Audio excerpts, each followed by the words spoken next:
নমস্কাৰ, কৰ্মচাৰী আৰু পেঞ্চনাৰলৈ দুটা গুৰুত্বপূৰ্ণ খবৰ এই ভিডিঅ'টোৰ যোগেদি জনাব বিচাৰিছোঁ।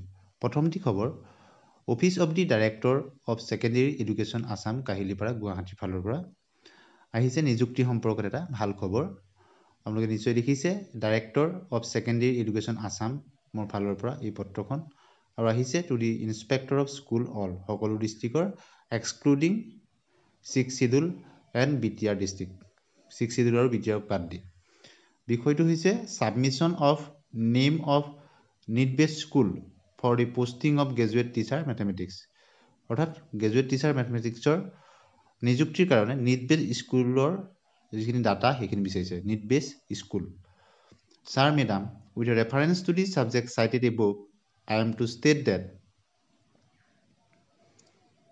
the Gov has decided to appoint 1,766 graduate teacher mathematics in both provincialized and government secondary schools in the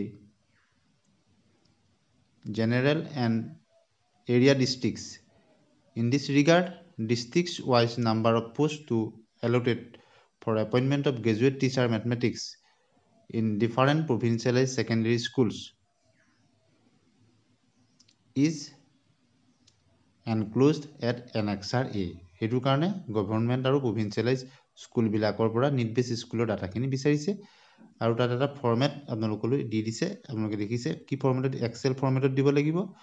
serial number, district, name of school, UDISE code এনেদৰে দিব লাগিব। Medium of instruction, number of graduate teacher mathematics, post আৰু present কিমান আছে আৰু ৰিমাৰ্কছৰ এটা কলম আছে। এই তথ্যখিনি 10 তাৰিখৰ ভিতৰত 10 জানুৱাৰীৰ ভিতৰত বিচাৰিছে। এতিয়া আহিছোঁ এটা খবৰলৈ, শিক্ষকৰ মৰ্যাদা দিয়াত শিক্ষামন্ত্ৰীৰ প্ৰতিশ্ৰুতি অসাৰ, সচলত কৰ্মৰত অনিয়মীয়া প্ৰাথমিক উচ্চ প্ৰাথমিক শিক্ষক সংস্থাৰ 34 ঘণ্টীয়া অনশন। গতিকে এইটো শিক্ষকৰ অনিয়মীয়া প্ৰাথমিক আৰু উচ্চ প্ৰাথমিক শিক্ষক সংস্থাৰ 34 ঘণ্টীয়া অনশন সম্পৰ্কত প্ৰতিদিন সংবাদত প্ৰকাশ পাইছে। সদৌ অসম কৰ্মৰত অসমীয়া প্ৰাথমিক আৰু উচ্চ প্ৰাথমিক শিক্ষক সংস্থাই তেওঁলোকৰ চাকৰি নিয়মীয়া কৰাকে ধৰি বিভিন্ন দাবীৰ সমৰ্থনত আজিৰ পৰা গুৱাহাটী মহানগৰীৰ চচলত 34 ঘণ্টীয়া অনশন কাৰ্যসূচী আৰম্ভ কৰিছে। আজি প্ৰায় অৰ্ধসহস্ৰাধিক এনে শিক্ষকে এই প্ৰতিবাদী কাৰ্যসূচীত অংশগ্ৰহণ কৰে। বাতৰি কাকতত প্ৰকাশ পোৱা খবৰ অনুযায়ী এই কাৰ্যসূচীত অংশগ্ৰহণ কৰে। সংস্থাই কয় যে 1991 চনৰ পৰা 2001 চনৰ ভিতৰত নিযুক্তিপ্ৰাপ্ত এনে শিক্ষকসকলে বিভাগীয় নিয়ম নীতিৰে দৰমহা লাভ কৰিছিল। কিছুসংখ্যক শিক্ষকৰ প্ৰশিক্ষণো আছে, কিন্তু 2021 চনৰ 30 জানুৱাৰীত নিযুক্তি দিয়া শিক্ষকসকলৰ সমপৰ্যায়ত এই শিক্ষকসকলে বিভাগীয় বিষয়াৰ তেওঁলোকৰ কিছু সমস্যা আছে যিখিনি চৰকাৰক তেওঁলোকে জনাইছে।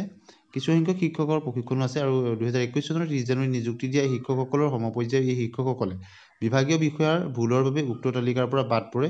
নিযুক্তিপত্ৰ বিতৰণৰ সময়তে এই বিষয়টো শিক্ষামন্ত্ৰীক অৱগত কৰা হৈছিল। শিক্ষামন্ত্ৰীও 45 দিনৰ ভিতৰতে বিষয়টো নিষ্পত্তি কৰা দিছিল যদিও এনে প্ৰতিশ্ৰুতি এতিয়া 48 মাহৰ পিছতো সমস্যাটোৰ আজিৰ প্ৰতি সমাধান হোৱা নাই। সেয়েহে তেওঁলোকে আজিৰে পৰা 34 ঘণ্টীয়া প্ৰতিবাদী কাৰ্যসূচী হাতত লৈছে। সেইটো অনিয়মীয়া প্ৰাথমিক উচ্চ প্ৰাথমিক শিক্ষকৰ তেওঁলোকৰ যিটো সমস্যাটোৰ বিষয়ে অৱগত হৈছে আৰু এই সম্পৰ্কতে তেওঁলোকৰ যি কাৰ্যপন্থা লৈছে বাতৰি কাকতত প্ৰকাশ পাইছে।